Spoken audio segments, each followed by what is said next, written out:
Olá, pessoal. Chegamos então à nossa última aula, aula 53 do nosso curso Catecismo da Igreja Católica em um ano. Foram 53 semanas, 53 aulas. E foram muitas oportunidades que nós tivemos de crescer juntos no conhecimento da doutrina católica. Eu espero que esse curso tenha sido válido para você querer conhecer mais e mais, para amar mais e mais, para divulgar mais e mais a fé católica. Vamos encerrar então o conteúdo e depois nós passamos para as considerações finais. Nós vamos começar hoje no 2828. Nós estamos estudando o Pai Nosso, né? E como falamos na aula passada, os três primeiros pedidos do Pai Nosso referem-se diretamente à glória de Deus. Agora nós vamos ver os quatro últimos pedidos, que são súplicas propriamente, né? Começando por o pão nosso de cada dia. Primeiramente, ao dizermos dai-nos, nós estamos demonstrando confiança na bondade de Deus, que, conforme diz o Salmo, dá no tempo certo o alimento. O Salmo 104 diz isso, né? Deus não deixa faltar o alimento aos animais do campo. O próprio Senhor Jesus, no Sermão da Montanha, nos diz isso também, né? Não fiqueis preocupados com o que comer, porque o Pai do céu alimenta os pássaros do céu. Então, muito mais alimentará os seus filhos queridos, que são os humanos, né? E nós reconhecemos, ao dizer, dai-nos hoje o pão nosso de cada dia, nós reconhecemos que Deus é bom. Ao mesmo tempo, nós pedimos por todos. A oração começa com Pai Nosso, e na metade em diante nós dizemos o pão nosso. Aliás, uma observação aqui. Tem muita gente que reza errada, né? Diz assim, ao pão nosso de cada dia. Não é ao pão nosso, hein? É o pão nosso de cada dia nos dai hoje. Nós pedimos por todos, portanto, não pedimos só para nós, obviamente. Eu não peço só para mim, eu peço para toda a humanidade. E é importante lembrarmos que Jesus não nos exorta à passividade, 2830. Jesus não quer que a gente fique de braços cruzados pedindo ao Pai que nos dê o pão. Claro que não. Ele apenas quer nos libertar da inquietação e da preocupação. Ele quer nos libertar da ganância. E ele quer nos fazer entender que tudo é graça. Veja o que está escrito aqui. Nós vamos chegar lá, mas no número 2834, eu vou avançar e depois eu volto. Diz assim, depois de termos realizado o nosso trabalho, o alimento permanece um dom de nosso Pai. Ou seja, eu preciso trabalhar para ter o pão de cada dia. Eu preciso fazer por onde? Mas quando eu conquisto com o meu trabalho o pão de cada dia, então eu reconheço que ele é dádiva, que ele é dom, que ele é presente de Deus. Por quê? Porque se eu posso trabalhar para ganhar o pão, quem me deu um corpo? Quem me deu força? Quem me deu inteligência? Deus. Toda a vida vem de Deus. Ele é a fonte de todos os bens. Por isso, mesmo quando o pão que eu como é fruto do meu trabalho humano, eu devo agradecer a Deus por ele. Porque até o trabalho humano, até o meu esforço, é obra de Deus, é dom de Deus. Então, sempre devemos nos lembrar de agradecer antes e depois das refeições. Muita gente come, desculpa a expressão, come como um animal, come como um pagão. Senta e come, e enche a pança, e levanta, e vai trabalhar, e vai dormir. Nós somos filhos de Deus. E nós devemos, então, ao sentar à mesa, ao levantar da mesa, devemos elevar o nosso pensamento a Deus em gratidão, porque Ele nos alimenta. Ele que criou os bens da terra. Ele que criou a terra, Ele que dá fertilidade à terra, Ele que dá a chuva, né? Os nutrientes do solo. Devemos tudo a Deus, portanto. Voltando agora um pouquinho. No número 2831, ele diz uma coisa importante. Esse pedido da oração do Senhor não pode ser isolado das parábolas do pobre Lázaro e do juízo final. Pobre Lázaro, Lucas 16. Juízo final, Mateus 25. O que diz a parábola do pobre Lázaro? Lembra? Um homem rico dava festas esplêndidas todos os dias, enquanto o pobre Lázaro mendigava o pão, o cachorro vinha lamber suas feridas. Então Jesus, nessa parábola, descreve a desigualdade, enquanto uns têm de sobra, outros têm faltando. Então, o catecismo está dizendo, nós não podemos desvincular uma coisa da outra, né? Pedimos a Deus o pão nosso de cada dia, mas devemos lembrar que a injustiça social não é da vontade de Deus. A desigualdade absurda que nós vemos no mundo não é da vontade de Deus. Deus deu a terra para todos. Deus deu o alimento para todos. E se alguns estão tendo menos ou nem estão tendo, não é culpa de Deus. A culpa é nossa. Nós precisamos, portanto, nos comprometer com a partilha. Por isso, Mateus 25, a parábola do juízo final. Todas as vezes que destes de comer ao menor dos meus irmãos, foi a mim que destes. Então, se eu peço a Deus o pão nosso de cada dia nos dai hoje, eu tenho que me comprometer a partilhar o que eu tenho com os mais pobres. Agora, aqui, meus irmãos, é claro que nós devemos e podemos e devemos ter discernimento também quanto a obras de caridade. Santo Inácio de Loyola, no final dos exercícios espirituais, tem até umas regrinhas para discernimento de como dar esmolas. Por exemplo, se uma pessoa vem à sua casa, bate à porta da sua casa todo dia pedindo comida, não quer trabalhar, tem dinheiro para comprar bebida, cigarro, mas não para comprar comida, bom, aí você está dispensado dessa obrigação de ficar dando comida todo dia. A obrigação do católico, do cristão, de alimentar os pobres é realmente aqueles que não têm onde recorrer, a quem recorrer. Aqueles que estão realmente numa emergência. É diferente de alguém que está querendo se aproveitar da boa vontade alheia. Isso não. Isso nós não estamos obrigados a compactuar com isso, né? 2833, a virtude da partilha, portanto, né? Temos que partilhar o que temos. Hoje eu ajudo quem não tem. Amanhã pode ser que eu é que precise e eu vou contar com a ajuda dele. Assim é a nossa vida aqui no mundo, né?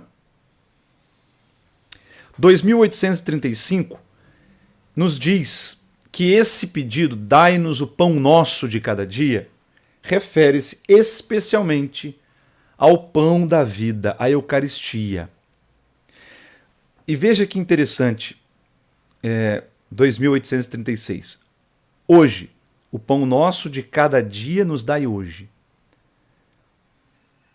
De cada dia nos dai hoje nos lembra a passagem do Êxodo, a passagem do povo de Israel caminhando pelo deserto rumo à terra prometida, quando Deus fez chover o pão do céu, o maná. E Deus disse assim, cada um recolha o que caiu no chão, somente o necessário para comer nesse dia.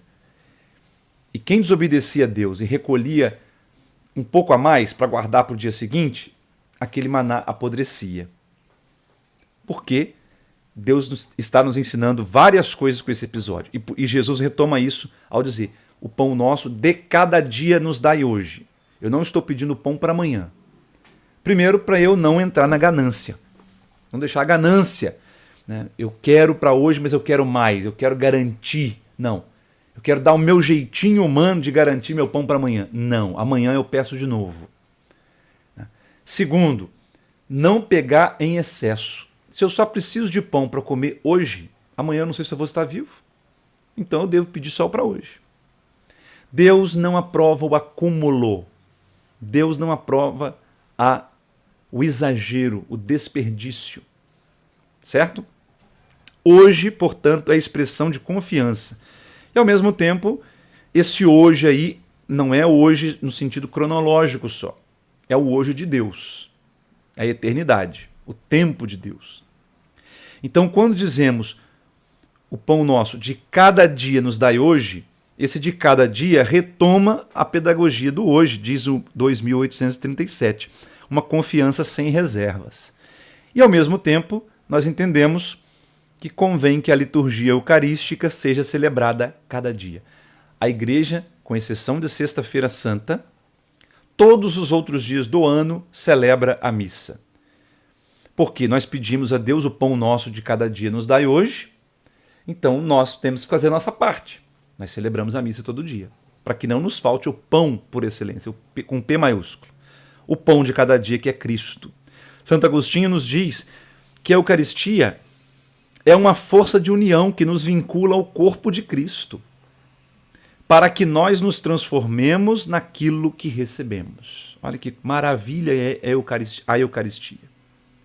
Por isso, quem não vai à missa aos domingos, e quem não vai à missa quando pode ir, tem uma missa na sua comunidade e você não vai, você não entendeu. Não é questão de, não cumpri o preceito, é mais do que isso. É você não entendeu do que se trata, né? Não entendeu a importância da Eucaristia, a beleza, a maravilha que é a Eucaristia.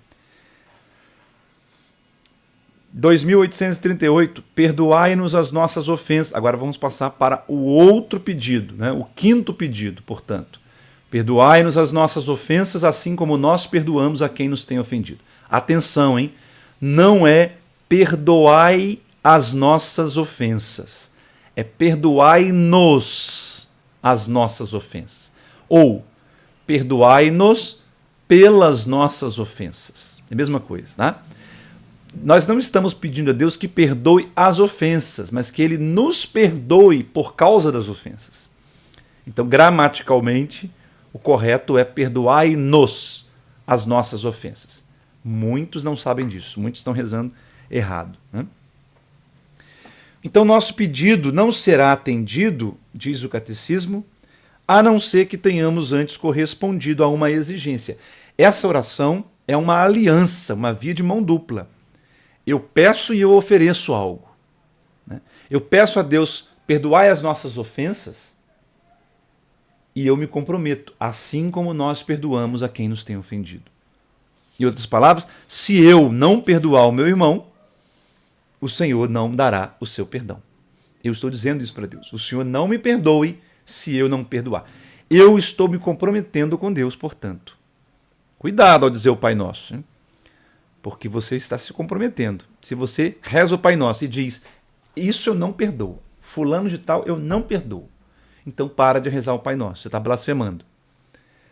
Porque você, ao rezar o Pai Nosso, está se comprometendo que vai fazer todo o possível para perdoar aqueles que te ofenderam. Não diga uma mentira, portanto, se você ainda não está com o coração aberto para perdoar. Então o pedido começa com uma confissão. Perdoai-nos as nossas ofensas. Ou seja, nós reconhecemos que pecamos, que ofendemos a Deus com o nosso pecado. Outra coisa importante, né? Essa palavra ofensas, na verdade, não é uma tradução literal. Literalmente diz dívidas. Perdoai as nossas dívidas. No português nós usamos ofensas. E é pedagógico, porque nós precisamos entender que o nosso pecado ofende a Deus. Será que nós não perdemos um pouco essa noção? Será que nós não caímos num relativismo? Quando nós pensamos assim, o que isso vai afetar a Deus? Será que Deus se incomoda com isso? Eu não estou fazendo mal a ninguém. Tem gente que pensa assim, né? Por exemplo, eu me masturbei, eu vi pornografia. Eu não estou fazendo mal a ninguém. Deus não está nem aí para isso. Tem muita gente que diz isso. Queridos, Deus está sim aí para isso, porque Ele revelou a sua vontade. Nós estudamos isso quando estudamos os mandamentos. Deus nos deu os 10 mandamentos. Portanto, se nós transgredirmos os 10 mandamentos, nós ofendemos a honra de Deus, a dignidade de Deus. Nós tiramos de Deus um direito que Ele tem. Deus tem direito à nossa obediência. Portanto, nosso pecado, se for pecado grave, ofende a Deus. Perdoai-nos as nossas ofensas. 2840, recusando-nos a perdoar nossos irmãos, nosso coração se fecha, sua dureza o torna impermeável ao amor misericordioso do Pai. É o que falamos, né? Temos que estar dispostos a perdoar. Assim como, essa expressão comparativa é usada muitas vezes por Jesus, 2842. Sede perfeitos, como o Pai do céu é perfeito. Sede misericordiosos, como o vosso Pai é misericordioso. Amai-vos uns aos outros, como eu vos amei. São Paulo diz também aos Efésios: como Deus vos perdoou, assim perdoai-vos também. Então, Jesus nos ensina a sempre fazer aliança com Deus. Aliança é isso. Eu peço, mas eu ofereço também. O problema é quando a gente só quer pedir, não quer oferecer nada a Deus, não quer se comprometer com nada. É esse que está o erro, né? Sexto pedido: não nos deixeis cair em tentação. A expressão literalmente, em latim a gente diz ne nos inducas in tentationem. Quer dizer, não nos introduzas na tentação. Mas o sentido é não nos deixeis cair. Porque Deus a ninguém tenta, nos diz São Tiago, né? Deus a ninguém tenta. Nós pedimos ali, nessa oração, o discernimento para distinguir o que é provação e o que é tentação. Provação é quando Deus nos prova a fé. Por exemplo, as demoras de Deus. Isso é provação. Tentação não vem de Deus, vem do demônio. A tentação é sempre querendo nos tirar do caminho. É uma força que o demônio impõe sobre nós para nos arrancar do caminho de Deus. E discernir também entre ser tentado e consentir. Precisa de discernimento para entender isso. Muita gente vai confessar e conta tentações. Por exemplo, eu confesso que eu pensei em me matar. Ora, pensar em se matar não é pecado. É uma tentação. Pensar em matar alguém não é pecado, é tentação. Só é pecado se eu consentir com a tentação. Certo? Então você não precisa confessar todas as tentações que você teve. Eu pensei em trair a minha esposa, eu pensei em xingar alguém. Não precisa falar isso, porque não é pecado, é tentação. É preciso discernimento, porque senão a gente fica escravos de escrúpulos. Tudo vira pecado. Ah, eu olhei para uma mulher, achei bonita. Nossa, então é pecado. Não. Pode ser uma tentação. Então eu tenho que vigiar e discernir. Isso é tentação ou é pecado? Se for tentação, apenas acendeu a luz amarela. Se for pecado, já acendeu a luz vermelha. Certo? 2848. Deus não permite que sejamos tentados além das nossas forças. São Paulo diz isso, 1 Coríntios, capítulo 10. E aí vem o último pedido, que está em sintonia com esse sexto.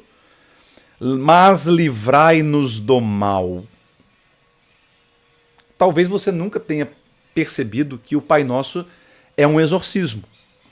É uma oração de exorcismo. Nós terminamos pedindo que Deus nos livre do mal. O mal aí pode ser também com U. O mal, contrário de bom, quer dizer, o maligno. Porque ele é a fonte de todos os males. Ele é a fonte das tentações. Então não nos deixeis cair em tentação, mas livrai-nos do mal. Então estamos pedindo que Deus nos liberte não só do maligno, do mal fundamental, como também dos males naturais, os males presentes, passados e futuros, como nós rezamos. Por isso que na missa, quando nós rezamos o Pai Nosso, não devemos dizer amém depois do livrai-nos do mal. Por quê? Primeiro porque a oração que vem em seguida, que o padre faz sozinho, e o povo só ouve, é o chamado embolismo, é uma continuação, é como se a igreja estivesse espichando, alongando o livrai-nos do mal. A comunidade diz, mas livrai-nos do mal. O padre continua, livrai-nos de todos os males, ó Pai, e dai-nos hoje a vossa paz. Ajudados pela vossa misericórdia, sejamos sempre livres do pecado e protegidos de todos os perigos. E aí, depois que o padre faz esse adendo para o livrai-nos do mal, a comunidade vem com a doxologia final. Está aqui no 2855, que eu não mencionei na aula passada, porque eu deixei para falar agora.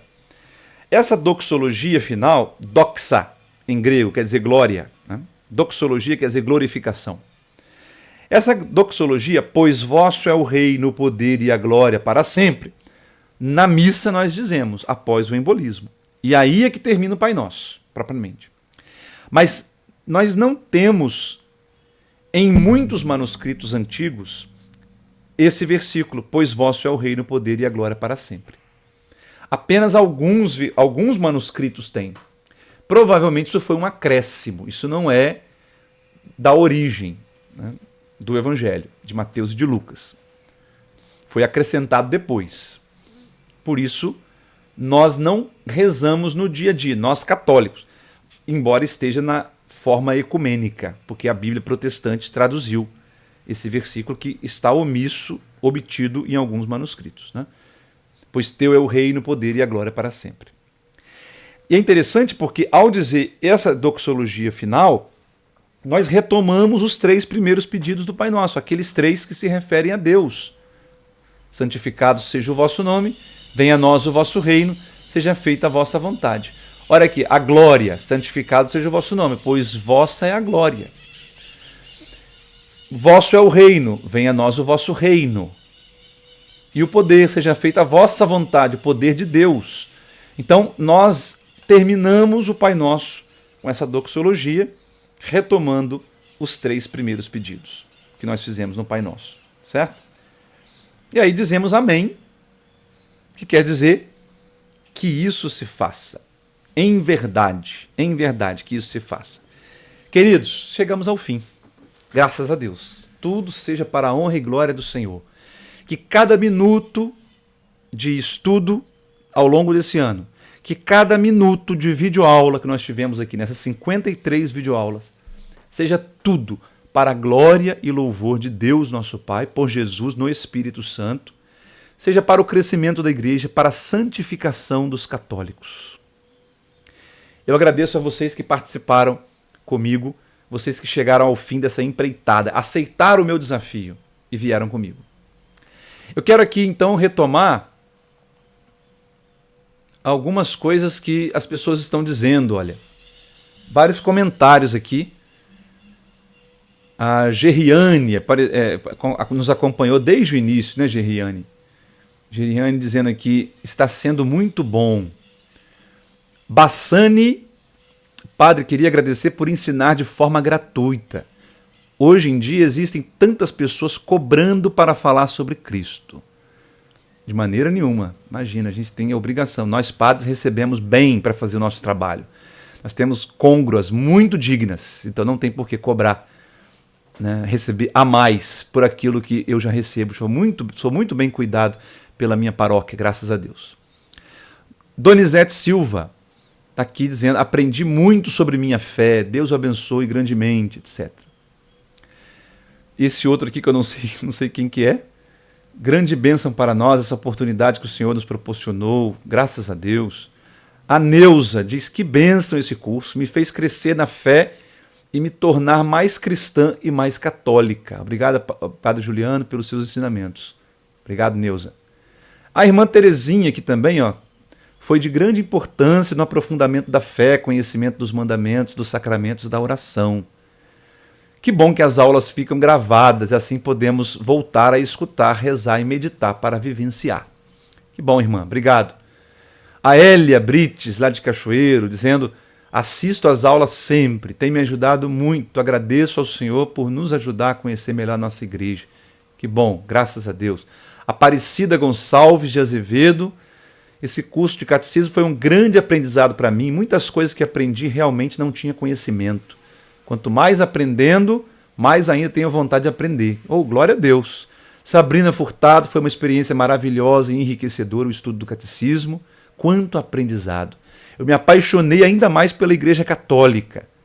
Sem mesmo nunca ter saído dela, eu vivi um processo de conversão ao longo desse ano, através desse estudo que foi de fundamental importância para a minha fé. Glória a Deus pela Sabrina. Celeste, grandes ensinamentos durante esse ano, agradeço de coração pelo seu trabalho de evangelização. Everaldino, curso excelente, eu como ministro da palavra me deu muito mais conteúdo para minhas reflexões, glória a Deus. Aqui tem um outro usuário aqui dizendo: agradeço muito a Deus pela oportunidade que tive de aprender um pouco mais a doutrina da Igreja Católica. Foi muito bom e proveitoso. Sandra Pessini, muito bom. Padre Juliano. Maria da Penha, foi muito bom todo o ensinamento adquirido. Para mim, para minha família. Para catequese com as crianças. Que bom, está ajudando você na catequese, né? Juliana Dalbon, foi muitíssimo bom e proveitoso. Minha intenção é refazer o curso para fixar melhor e poder viver melhor a minha fé. Que bom. Gratidão, diz a Miriam Quirino. Irmãos, que bom. Graças a Deus, né? Que seja tudo para a glória de Deus.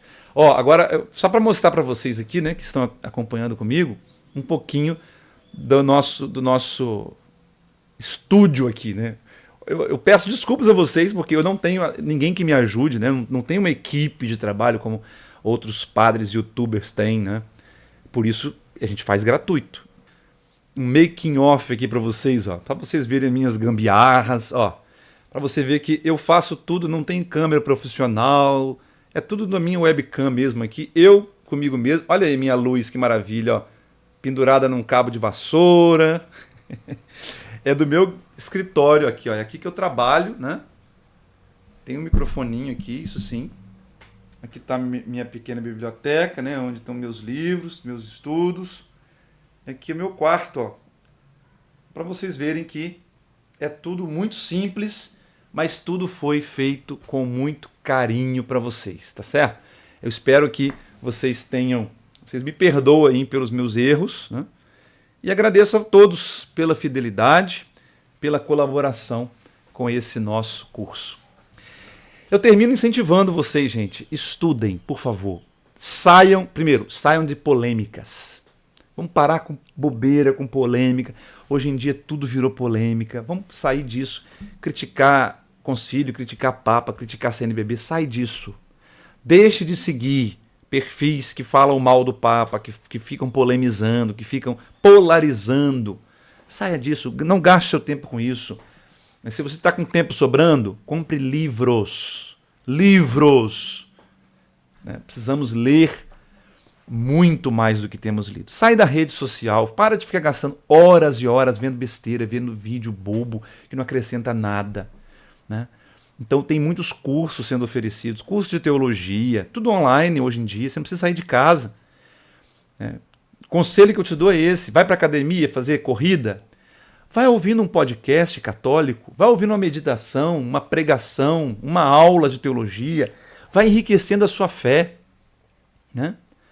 Não ouvir só música, não é só entretenimento. A sua mente não precisa só de relaxamento, de entretenimento, de distensão. Sua mente precisa também de conteúdo.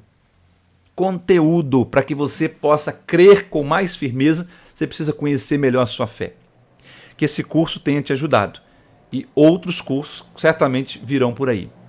Muita gente me mandando mensagem, pedindo que a gente comece em 2024 o curso que eu também já dei, a Bíblia em um ano. Mas eu vou dizer para vocês, eu não tenho condições no momento, eu preciso descansar, porque foi muito puxado para mim, tá? As aulas exigem muito, tem que preparar, né? Eu sou pároco, tenho 37 comunidades nas minhas costas, né? Graças a Deus ajudado por 2 colegas, mas é muita coisa, eu tenho que ir toda semana à Vitória dar aula, eu sou teólogo, sou professor de teologia, sou diretor acadêmico da escola diaconal, dou aula também na escola diaconal, muitas pastorais, muitas pregações, muitos retiros, é muita coisa, muita coisa. Quisera eu estar liberado só para estudar e para lecionar, mas não é assim. Eu sou pároco, eu sou padre diocesano, né? Então nós temos que administrar a porção do povo de Deus. Eu conto com a compreensão de vocês. Quem sabe em 2025 a gente se reencontra aqui para o estudo da Bíblia em um ano. Eu vou colocar na descrição desse vídeo, dessa aula, um PDF que eu fiz, assim como eu fiz com o catecismo, esse roteirinho aqui que nós usamos nesse ano, né? Eu fiz também a Bíblia em um ano, para você que quiser começar o ano já, né, lendo a Bíblia toda, tem aí também um esqueminha que eu preparei para que nos 365 dias de um ano você leia a Bíblia inteira, de Gênesis a Apocalipse. Como eu disse, em 2024 eu preciso descansar um pouco desse trabalho. Quem sabe no ano que vem a gente volta com aulas semanais comentando a Bíblia. Vamos pensar nisso? feito proposta, feito desafio. Abençoe-vos Deus Todo-Poderoso, Pai e Filho e Espírito Santo. Amém. Foi bom te ver por aqui. Até o nosso próximo encontro. Esse canal continua com o Papo Teológico. Eu dei uma parada nos papos teológicos, né? Mas quem não conhece ainda pode ver aí no meu canal. Tem muitos outros vídeos sobre teologia. E agora eu vou começar a retomar, se Deus quiser, com mais frequência, o Papo Teológico com diversos temas para a gente aprofundar. Deus abençoe você.